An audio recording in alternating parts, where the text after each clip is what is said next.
4 দিনের চীন সফরের দ্বিতীয় দিনে বেইজিংয়ে বাংলাদেশ ও চীনের মধ্যে বাণিজ্য, ব্যবসা এবং বিনিয়োগের সুযোগ শীর্ষক এক সম্মেলনে অংশ নেন প্রধানমন্ত্রী শেখ হাসিনা। বক্তব্যের শুরুতেই চীনা ব্যবসায়ী সম্প্রদায়কে বাংলাদেশের মূল খাতগুলো বিবেচনা করার জন্য উৎসাহিত করেন প্রধানমন্ত্রী।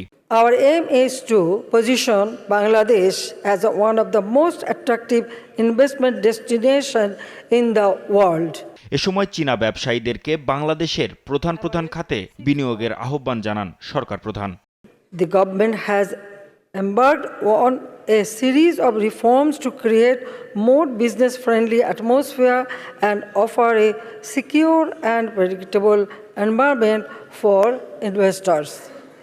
I appreciate your interest in exploring the opportunity for business and investment in Bangladesh.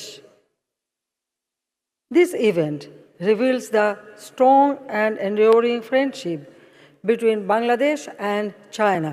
চীনা বিনিয়োগের উল্লেখযোগ্য সম্ভাবনায় নবায়নযোগ্য জ্বালানি সহ জ্বালানি খাতে বিনিয়োগের বিষয়েও কথা বলেন Sheikh Hasina.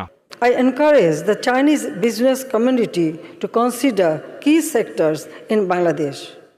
We welcome investments in our infrastructure, energy, renewable energy, and logistics sectors.